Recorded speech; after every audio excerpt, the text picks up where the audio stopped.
On the outside of the front row, the man who James Whitham has put a tenner on at 15-1. Carl Muggeridge. No pressure, Carl, on the Winston Tenkate Honda. I thought they were good odds, Jack. Where he's been going.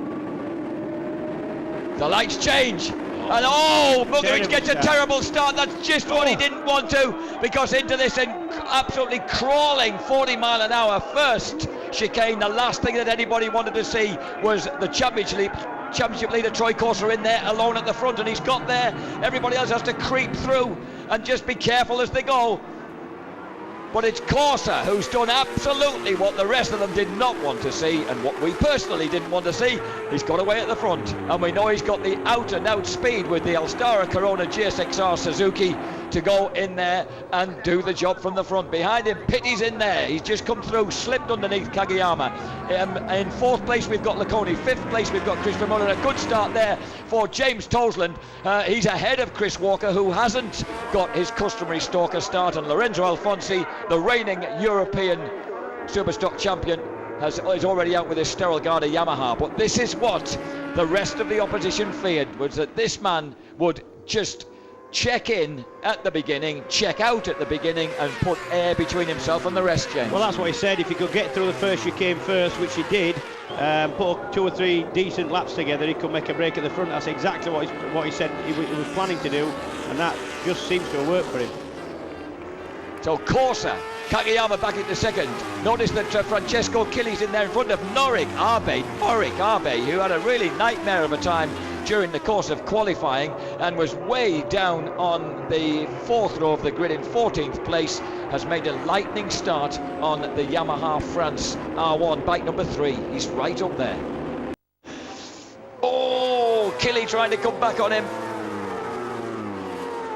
Absolutely neck and neck coming down the straight. Stalker, he didn't know whether he had a flat out speed on the PSG1 Kawasaki, but I tell you what, there's nothing much wrong with that. But in the end, he has to give best under braking to the Claffey Honda. Right behind him is number 41 Noriyuki Haga in 8th place for Yamaha Italia.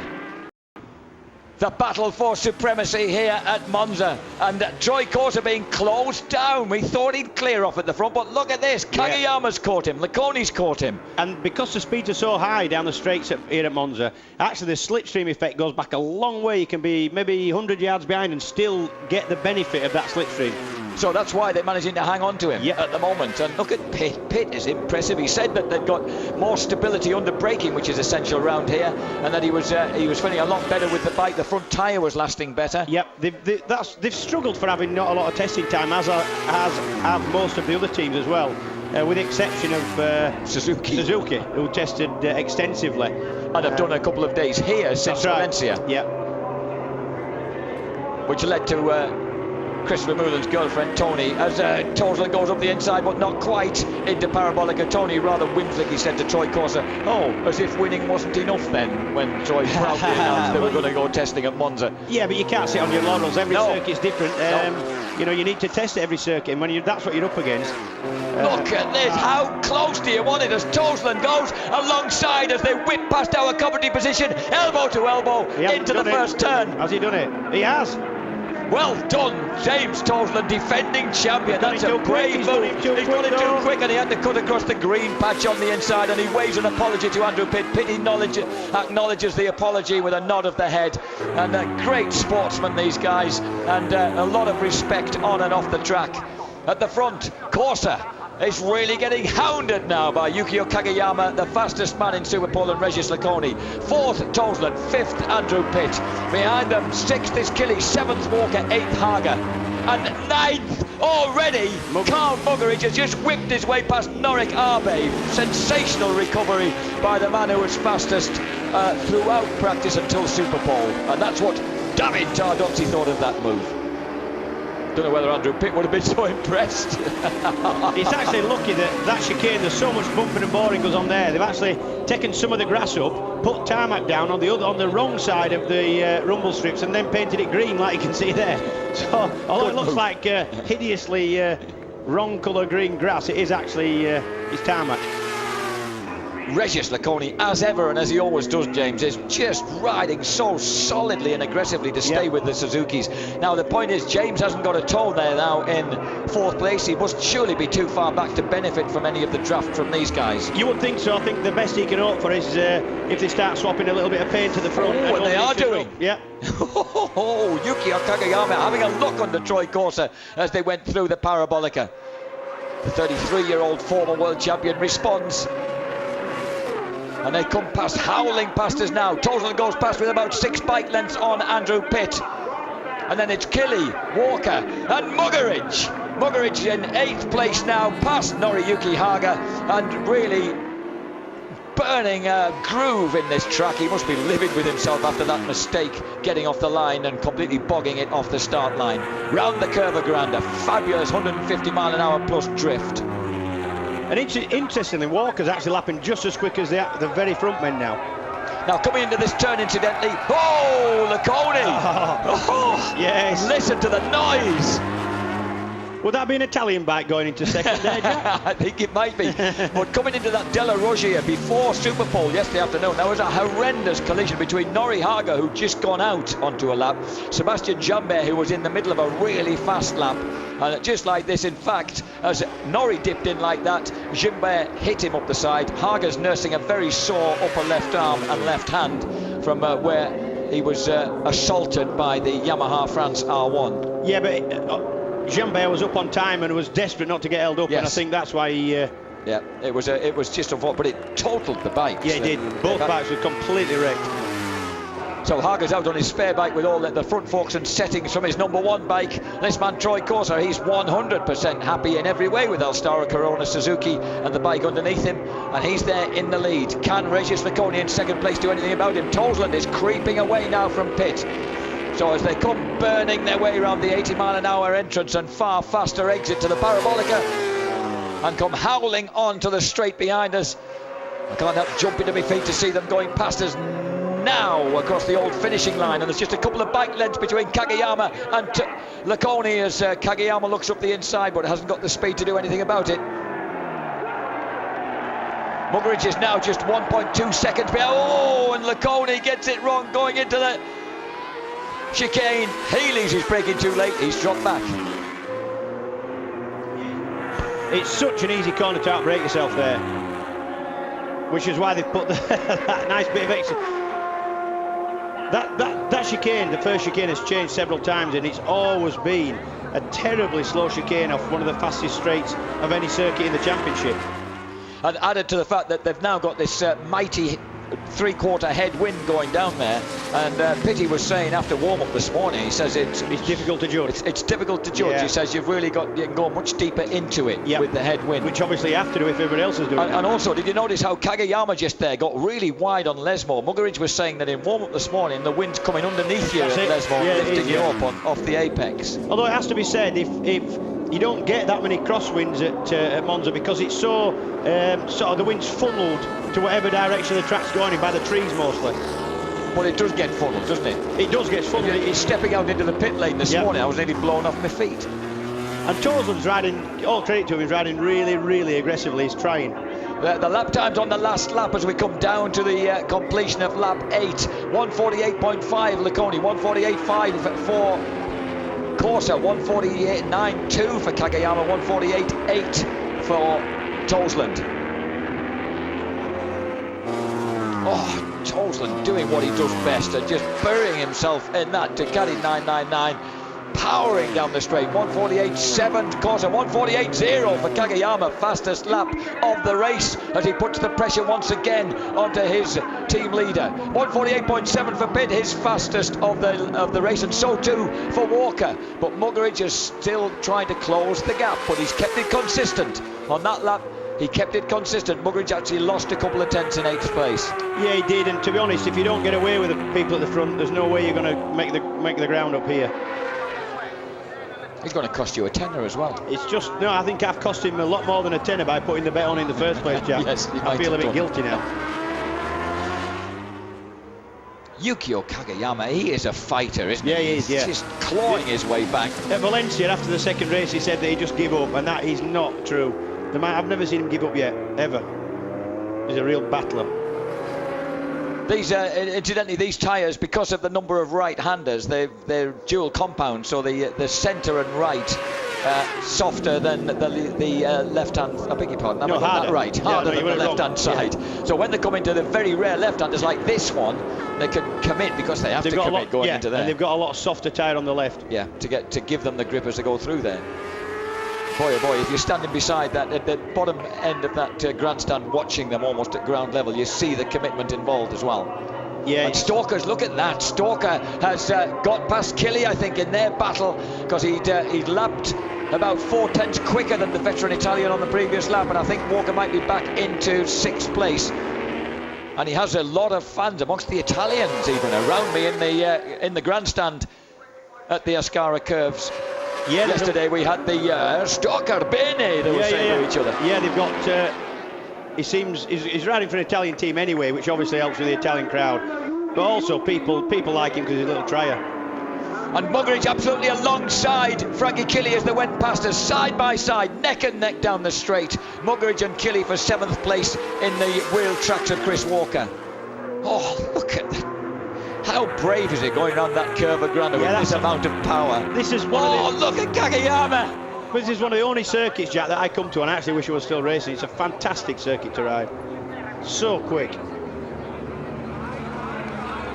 And Corser, interestingly, just took a really long look over his shoulder, just coming out of Lesmo 2. Just had a real big look at his teammate. Oh, and again, look where Kageyama is, but he pulls it back again on the exit to Lesmo 1, then into Lesmo 2, where it's vital. You've got to watch, it's nicely banked there, but the camber drops off as you go over to the curve. It drops off very sharply as you come out. Down the Seraglio, up to over 180 miles per hour, with a following wind, of course. And then snaking into the left-hander. Through the Ascari curves, we've had 9 laps complete out of 18, just turned half distance here in an enthralling first race at Monza, World Superbikes round 4. The battle on between the Suzukis of Troy Corser and Yukio Kageyama. Right behind them is number 55, Regis Leconi, the French former European 250cc champion, and one of the few men, the half a dozen men who's won both MotoGP and World Superbike races. And the roar from that vast crowd at turn 1 as he closes in once again on the Suzukis. And Muggeridge got past Walker on that lap and just flew into that first turn, edged past him into 6th place. 7th Walker, 8th Killy, 9th the amazing Nanelli, 10th place for Norik Abe, 11th for a fading Nori Haga, 12th for the second PSG1 Ducati of Mauro Sanchini.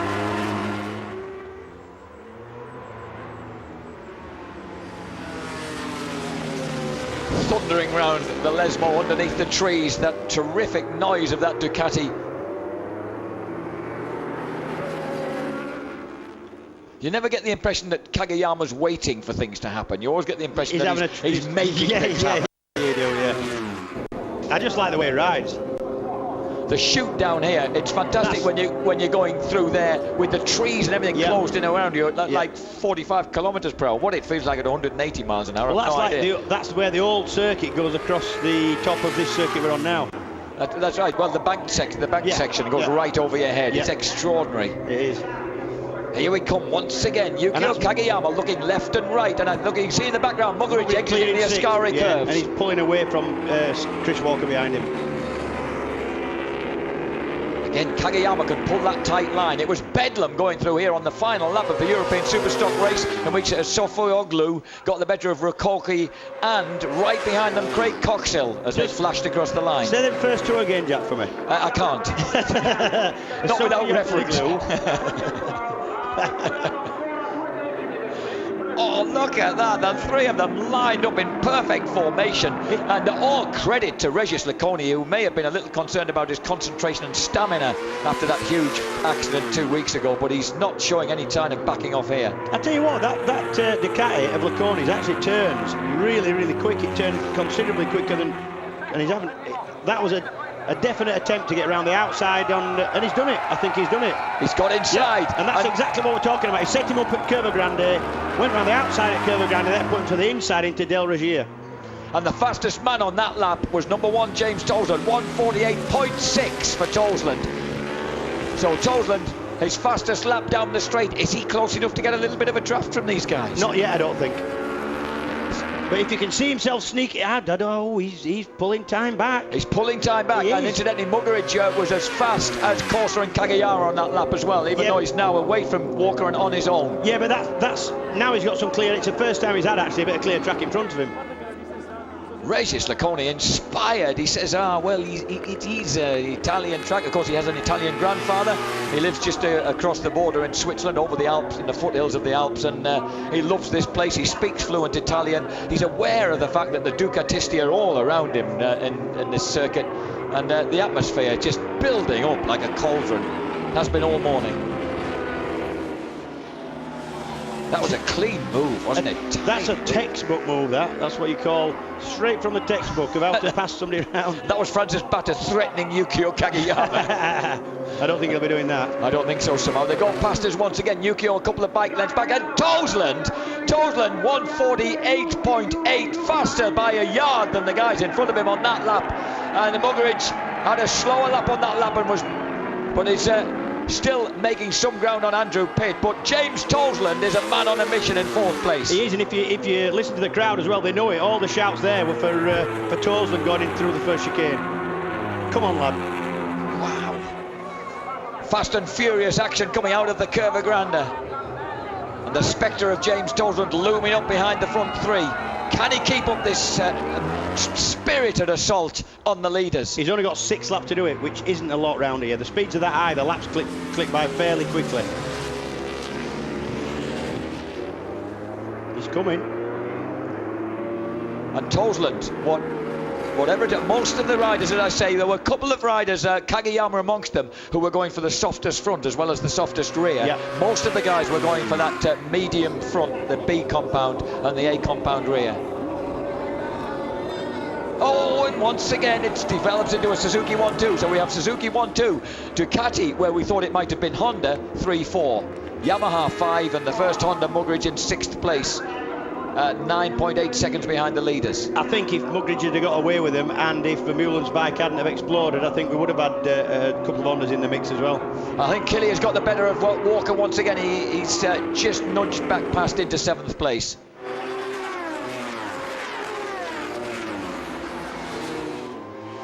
Fantastic action. Well, we certainly can't say that Troy Corser isn't working for a living today.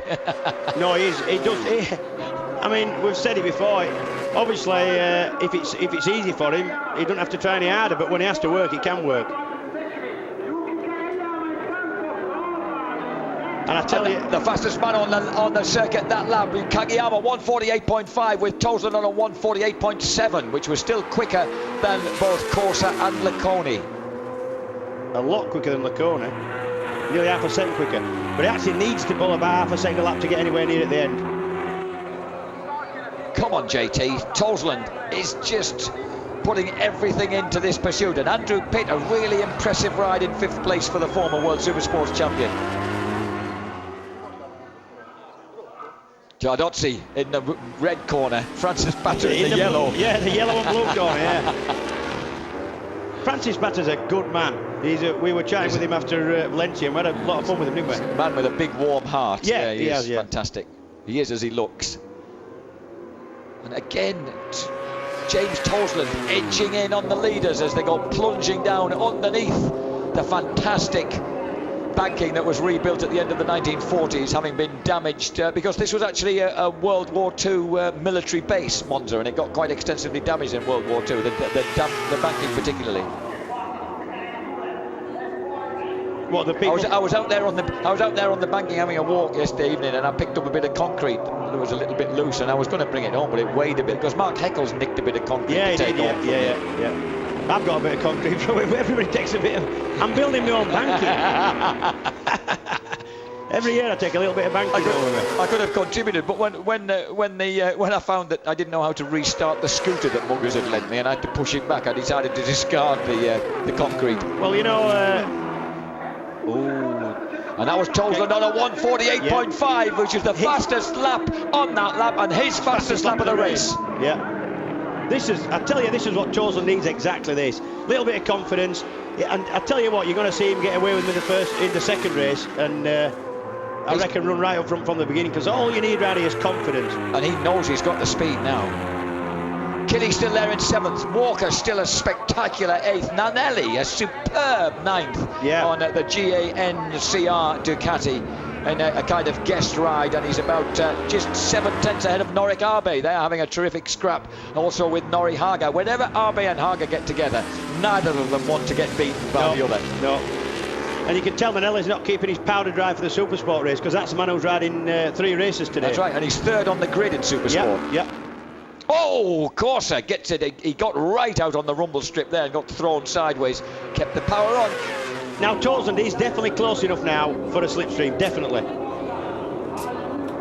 Look at this, Tolan, this just absolutely celebrating the fact he's got moved into his new house at Ramsey on the Isle of Man. His Steinway Grand is there. The place is a complete mess, but at least he's not living in a hotel in Douglas anymore. No.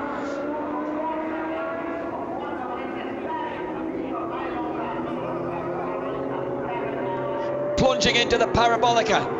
Corsa, Kageyama, Laconi, Tolan. This has become an 8-wheeler. Fabulous ride by Tolan. Really wide. Man, he's managed to hook it back to the last apex. If you can do that, that's the best line. Out wide mid-corner, cut it back, and straighten the exit out and slingshot yourself onto the start finish. As they go across the line now, it cost him no, he was 1:89, but actually exactly the same time as Laconi, a fraction quicker than the Suzuki's. This is building up into a proper grandstand finish. Come on, James. Out again. It's really difficult to stop those front wheels pawing the air, because you're coming out of there from such... Look at this. Muggeridge is now getting assaulted by Killy. You always know that Killy will get fired up at Monza and something will happen. Get stripped off is what he normally does. Laconi again right there as they go into Della Rogier. We've got 15 laps out. Oh, Corsa clips the curb, and that throws everybody offline. But you've got to pull it back across to get the right line through that Lesmo 1. Oh, Sam will be giving birth. Should be giving birth. Fingers crossed, legs crossed. And Corsa certainly doesn't mind getting right out wide on that rumble strip. But look at Tolan. Just look at them clawing the inches back. They've only got 2 laps at the end of this one, so Tolan really needs to basically getting into the pack now. He's with him. He really has closed that gap again. If he can try and keep himself somewhere near where he wants to be through Parabolica, and he's even brought a smile to Tardozzi's sparkling face. And that is not an easy thing to do just recently. No. He's been quite genial this weekend. It must be the effect of being in Italy. Yeah. Into the Parabolica. Look at Laconi. Laconi, where's he going? Tolan manages to hold a tighter line, and he's getting right up on his teammate now, but the Suzuki's just escaped a bit mid-corner as they flash across the line. 48.7 for Tolan, just 2 tenths of his best of the whole race, and that was about 7 tenths quicker than the guys in front of him. Tolan, world champion, number 1, finally discarded his favoured race plate, number 52. We thought it had also discarded his good fortune, but look at this, he's right back with them. And now it is an 8-wheeler, proper 8-wheeler altogether. Laconi is so fast into the curve of ground coming out of that first chicane. Look at him. Laconi just is a brave man. Anywhere really quick that takes full commitment, he's going to be good at. And that's I think he's got inside Kageyama. Oh, Kageyama refuses to give way. Oh, and that moves him down and through. That gave Tolan just what he needed. A wide home door. But it let Corsa off the hook. Corsa's got breathing space at the front. Kageyama's back into second, and an incensed Laconi. Now, Tolan needs to keep the momentum going now, because for sure Laconi's going to come straight back at him.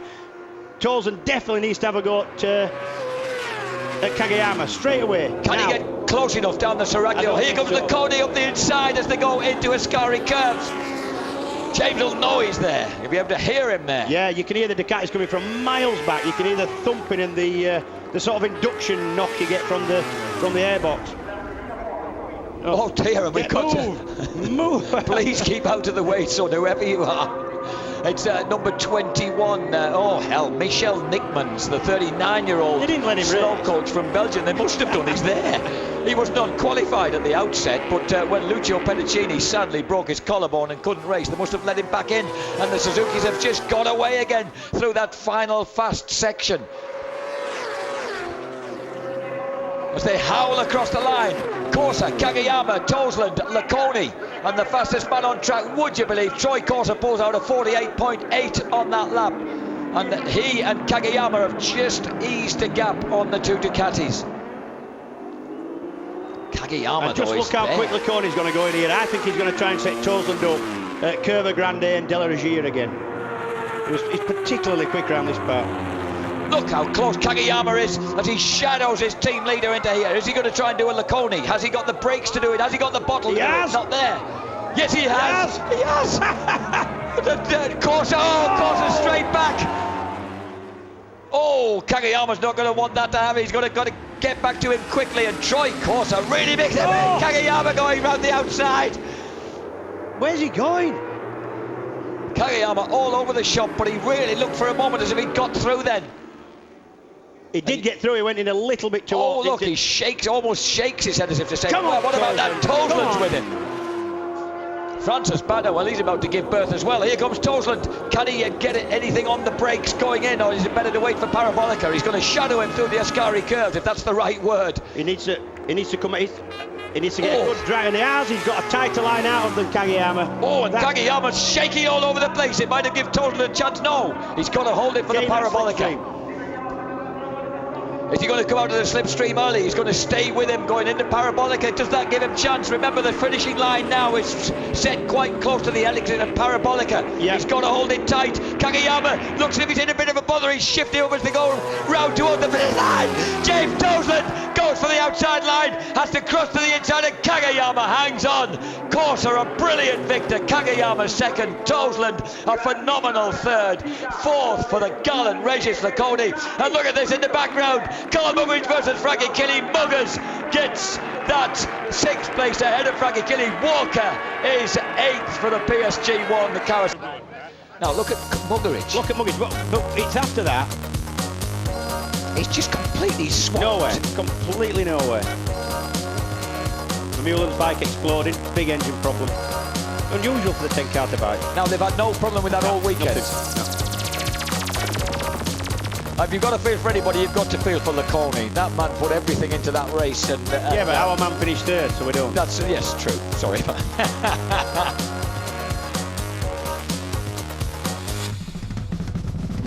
Laconi would pull moves like this in the Deli Rogier and frighten the wits out of Francis Bata, but look at the way that Kagayama would retaliate. 200 miles an hour into a headwind down the straight. And all the time, James Tolan's clawing the back. Giorgio from Pirelli on the left-hand side of picture there. And look at that move, that response there. That was the moment that really cost Laconi when Kagayama would not give way. Incidentally, our thanks to Pirelli, because we had a fantastic tour of their headquarters, their factory and their R&D department on Friday afternoon and evening, and a lovely meal in a restaurant afterwards. Just brilliant. Oh, James! At that point, it looked like he managed to make it round the outside, but when he hit that headwind, it stopped him. Heaney and Clementi in a real four-way crossing there with three Kawasaki's versus a Ducati. And that was actually the final points position. And incidentally, further down, we lost Gary McCoy after one lap. I beg your pardon, in all the excitement, I hadn't realised that. He's had a really troubled weekend with problems with fuel injectors, with engine blow, with dropped valves, and Steve Martin went out after 4 laps. So we'll have a very